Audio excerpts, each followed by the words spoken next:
अस्सलाम वालेकुम दोस्तों, कैसे हैं आप। उम्मीद है कि आप सब खैरियत से होंगे। तो जैसा कि आप जानते हैं कि विचुअल यूनिवर्सिटी के एडमिशन हो रहे हैं। तो विचुअल की मुझे लगता है डेट एक्सटेंड हो गई है 31 मार्च तक मेरे ख्याल में हो गई है। तो आपने जिन जिन का एडमिशन हो गया उनको मेरी तरफ से वेलकम। तो ये मेरा एक चैनल है MSA सर्विसेज। तो ये विचुअल यूनिवर्सिटी में जो भी BScs के स्टूडेंट्स हैं, जो बाकी स्टूडेंट्स हैं, उसमें जो जो सब्जेक्ट मुझे आते हैं तो उनकी मैं असाइनमेंट्स वगैरह क्विज़ वगैरह की फ़ाइल्स अपलोड करता रहता हूँ। जैसे जैसे अब जो न्यूज़ स्टूडेंट हैं उनके लिए काफ़ी मसला बनेगा शुरू में। तो शुरू के 3 महीने आपने बिल्कुल घबराना नहीं है। इमरान खान की बात कर रहा हूँ मैं भी। आपने बिल्कुल घबराना नहीं है। तो आपने स्टडी अच्छे से करनी है। तो बहुत से स्टूडेंट्स मुझे मैसेज कर रहे थे, सर हैंड आउट कैसे डाउनलोड करने हैं, वो इसका पढ़ने का तरीकाकार क्या होगा। विचुअल यूनिवर्सिटी की क्लासेस जो है वो फ़िज़िकल होती हैं या यूनिवर्सिटी हर रोज़ जाना पड़ता है, या क्या तरीकाकार है इसका। तो मैं आज आपको इसके बारे में मुकम्मल डिटेल दूंगा। तो सबसे पहले तो ये बात है कि इस आपने एडमिशन कराया, इसके बाद आपकी जो फ़ीस के बारे में बता देता हूँ। तो आपने एडमिशन कराया उस वक्त आपने 11,350 रुपये अपनी फ़ीस दी है प्रॉस्पेक्टस के साथ। इसके बाद आपके 1 डेढ़ माह बाद आपका एक और चालान आएगा 9,000 रुपये का। वो होगा आपका ट्यूशन फ़ीस का, इसकी विचुअल यूनिवर्सिटी की जो आपके सेमेस्टर की होगी, BScs की होगी फर्स्ट सेमेस्टर की, या BSIT या SC जो भी है। तो BS के लिए फ़र्स्ट सेमेस्टर की जो फ़ीस है वो 9,000 है। और एक आप चालान आपने एडमिशन के वक्त जमा कराया 11,350 रुपये का। इसके बाद एक और चालान आएगा आपका 1,000 रुपये का। वो इंडोमेंट फ़ंड का होगा। वो आपको जो भी आपको प्रोग्राम है, चाहे 2 साल का है 4 साल का, आपको एक ही दफ़ा जमा कराना पड़ेगा। वो आप बाद में भी करा सकते हैं। उसकी वो काफ़ी डेट एक्सटेंड हो जाती है। वो 3 डेढ़ 2 माह होती है उसकी डेट उस चालान की। 1,000 रुपये का होता है, वो हर किसी को जमा कराना होता है।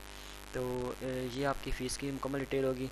11,350 आपकी शुरू में एडमिशन के वक्त, 9,000 आपकी ट्यूशन फ़ीस जो आपकी 1.5 माह बाद आएगी, और फिर 15 इस 1.5 माह के 15-20 दिन बाद आएगा आपका 1,000 रुपये का चालान।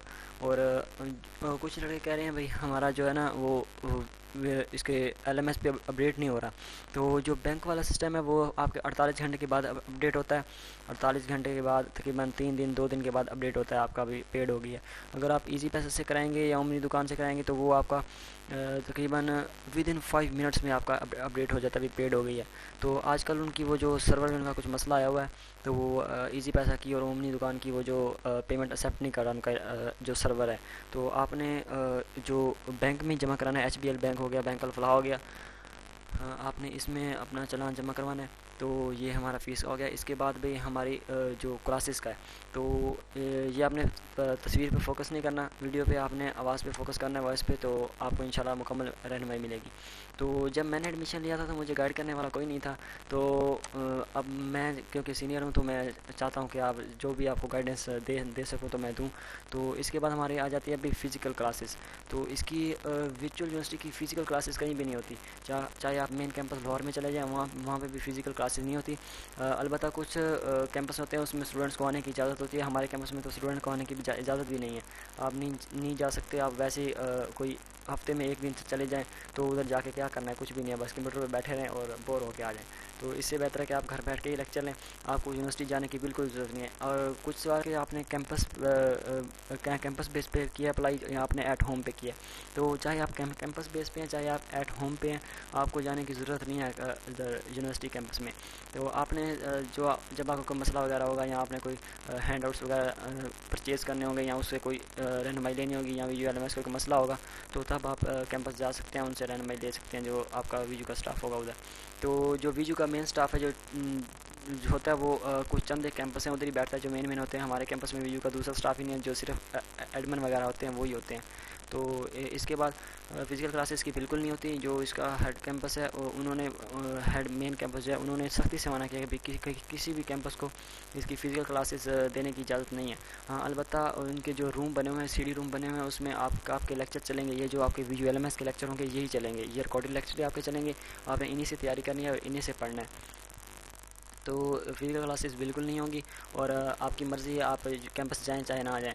कैंपस जाके आपका टाइम ही वेस्ट होगा और तो कुछ नहीं होगा। तो मैंने तो घर बैठ के ही पढ़ा था, मैं कैंपस नहीं गया था। तकरीबन मैंने मिड टर्म हमारे वैसे नहीं हुए थे, और फाइनल टर्म के लिए हम गए थे, और एक दो दफ़ा वैसे लेक्चर्स वगैरह। हाँ, अगर जब आप अपने कैंपस जाएँ तो अपनी यूएसबी साथ लेके जाएँ, कम से कम 16 GB की हो और 32 GB की हो तो बेहतर है। तो आप वहाँ से मुकम्मल लेक्चर्स जो है ना उसके अपने जो सब्जेक्ट का कोड होते हैं, जब जो न्यू स्टूडेंट्स हैं उनको सब्जेक्ट का नहीं पता, जैसे अब ये CS 101 है, इंट्रोडक्शन टू कंप्यूटिंग, ये CS 101 इस सब्जेक्ट का कोड है। इसी तरह इंग्लिश है, इंग्लिश कम्प्रीहेंसिव, और ENG 101 इसका कोड है। तो MGT फाइनेंशियल अकाउंटिंग इसका कोड है। तो ISL इस्लामियात ISL 201 इसका कोड है। हर सब्जेक्ट में जैसे दूसरी यूनिवर्सिटीज़ में होता है, पंजाब यूनिवर्सिटी में IT 301, इसी तरह इसमें भी हर सब्जेक्ट का कोड है। तो आपको आपका सब्जेक्ट वो कोड से जाना जाता है भी आपका किस चीज़ का कोड है। जब आपकी रोल नंबर स्लिप आएगी तो उस पर भी आपका सब्जेक्ट नहीं लिखा, आपकी वो कोड ही लिखा होगा, आपके CS 101 का या ENG का, जो भी उसका होगा उसका कोड लिखा होगा। तो आपने कोड से अपने सब्जेक्ट को पहचानना है, और आपके टीचर्स वगैरह उनको आपने जो आपका MDB होता है उस पर आपने मैसेजेस करते रहना, ताकि आपको पता चले कि आपकी प्रेजेंस है। और एक बात को, लास्ट सेमेस्टर में बहुत ज़्यादा स्टूडेंट्स होते हैं ना, वो MDB में present sir present sir present sir लिखते हैं। आपने ये बिल्कुल नहीं लिखना, इसमें प्रेजेंट एब्सेंट का कोई भी यानी कि अमल दखल नहीं है। आपने चाहे एक भी लेक्चर ऑनर नहीं लिया, आपने प्रेजेंट एब्सेंट बिल्कुल नहीं लिखना। आपने लेक्चर लेने घर बैठ के, बस आपके जो असाइनमेंट्स वगैरह हैं, GDBs हैं, QCs वगैरह हैं, वो आपने टाइम पे करने हैं। उस पर जब आप LMS अपना खोलेंगे तो ये LMS मेरा खुला हुआ है, तो ये जो पहला टैब है ये असाइनमेंट वगैरह का है। यहाँ पे आपके ऊपर रेड कलर का 1 लिखा हुआ आएगा। जब आपकी कोई असाइनमेंट आएगी, GDB आएगी, तो वहाँ पे रेड कलर का 1 लिखा हुआ आएगा। क्यूज़ आएगा तो यहाँ पे लिखा हुआ आएगा।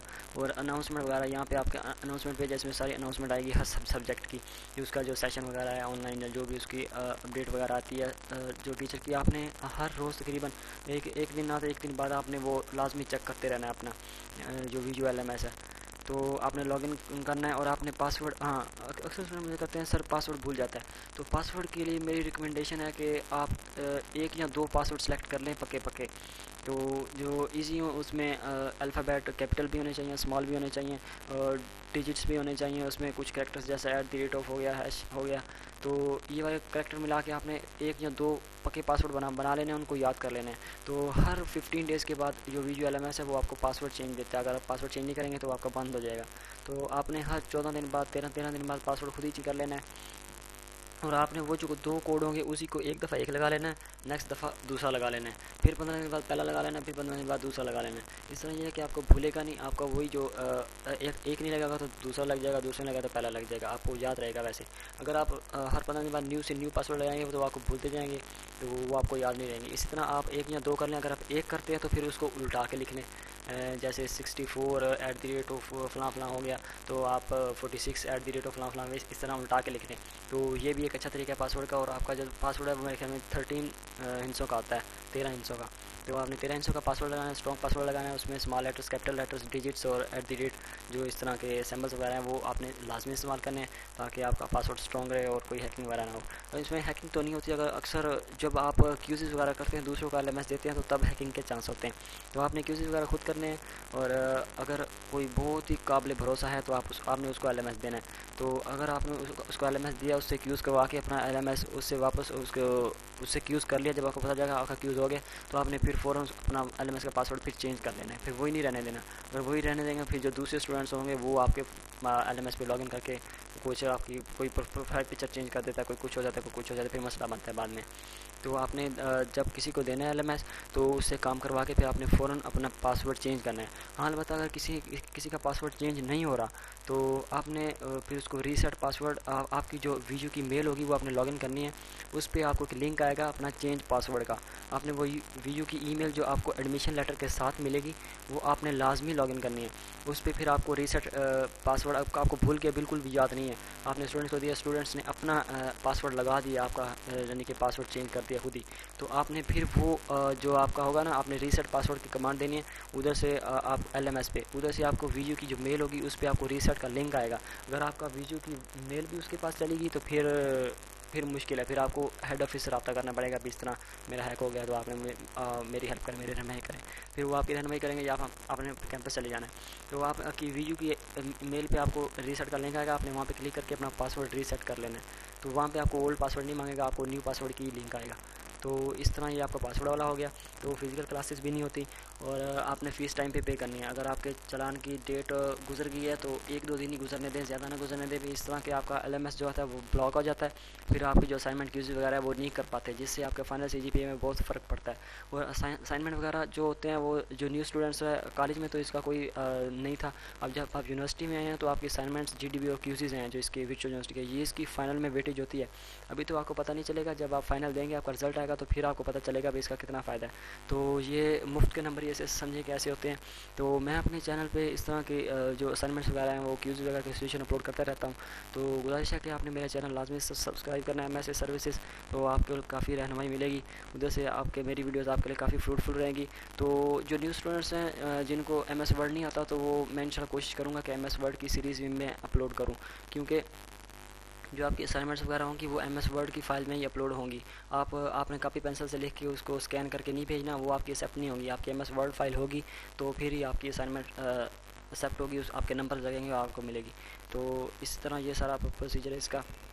तो आपने अपनी असाइनमेंट्स लाजमी सबमिट करानी है, ज़रूर करानी है। और जीटीबीज़ वगैरह हैं वो उसकी भी वेटेज होती है फाइनल में, आपने वो भी करने हैं। और क्यूज़ीज़ वगैरह आपने लाजमी करने हैं। अगर लास्ट सेमेस्टर में एक लड़का था उसके जो CS 101 का उसने एक क्यूज़ भी नहीं किया था, ना उसने कोई असाइनमेंट की थी, और मुझे नहीं लगता वो पास होगा, क्योंकि जो 20% फार्मूला होता है उसके मुताबिक आपके असाइनमेंट में 20% मार्क्स होने चाहिए, आपके क्यूज़ीज़ में और जीडीबी में 20% मार्क्स मस्ट हैं। आपके 20% मार्क्स नहीं होंगे तो आपको फाइनल में पास नहीं हो सकते। और फाइनल में पास होना कोई बड़ी बात नहीं है, लेकिन अगर आपने डिग्री लेनी है वीयू से तो आपके 2 CGPA आपका होना मस्ट है। अगर आपका 2 CGPA नहीं होगा तो आपको डिग्री नहीं मिलेगी, फिर आपको इम्प्रूव करना पड़ेगा, फिर जो सब्जेक्ट आपके रह जाते हैं। हाँ, ये भी एक बात है, अगर आपके फर्स्ट सेमेस्टर में कुछ सब्जेक्ट रह गए हैं तो आप सेकंड सेमेस्टर में भी उसको सेलेक्ट कर सकते हैं, लेकिन मैं रिकमेंड करूँगा कि आप उसको छोड़ते जाएँ। आप जब लास्ट सेमेस्टर आपके 8 पूरे हो जाएँ तो आप 9th सेमेस्टर एक एक्स्ट्रा लगाएँ, उसमें जो जो सब्जेक्ट आपके रह गए हैं आप उसकी तैयारी करके अच्छी उसको इम्प्रूव कर लें। तो इस तरह भी आपका CGPA अच्छा बनेगा। तो दोस्तों, मेरे चैनल में पहले भी एक वीडियो अपलोड है जिसमें मैंने बताया था कि आप वीयू के हैंडआउट्स और PPT स्लाइड्स वगैरह कैसे डाउनलोड कर सकते हैं। तो अब मैं इस वीडियो में फिर आपको मैं बता देता हूँ इस बारे में। तो आपने मिसाल के तौर पे आपने CS 101 के अपने हैंडआउट्स डाउनलोड करने हैं जो वीडियो के हैं। तो आपने इस पर CS 101 के जो ब्लू बार है इस पर क्लिक करना है। इसके बाद आप ये लेफ़्ट साइड पे नीचे टैब्स दिए गए हैं, आपने डाउनलोड फाइल्स पे क्लिक करना है, जहाँ पे मेरा माउस जा रहा है। तो डाउनलोड फाइल पे मैंने जैसे क्लिक किया तो ये देखें जी, इसकी फ़ाइल्स अपलोड हो गई, आ गई हैं सामने। मैं इसको थोड़ा सा जूम कर लेता हूँ। तो ये देखें जी, तो ये इसकी सारी फाइल्स टॉपिक इसकी फाइल्स पड़ी हैं, PPT स्लाइड्स है, जो इसके रेलिवेंट मटेरियल वगैरह है सारा इधर पड़ा हुआ है।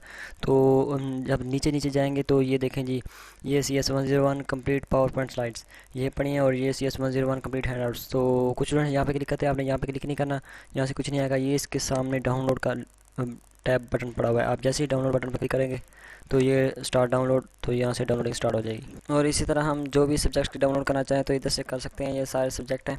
तो मिसाल के तौर पे मैं MGT 101 करता हूँ, तो मैं ब्लू बार पे क्लिक करूँगा। तो उसी तरह आप फिर इधर डाउनलोड फाइल्स के टैब पे क्लिक करेंगे।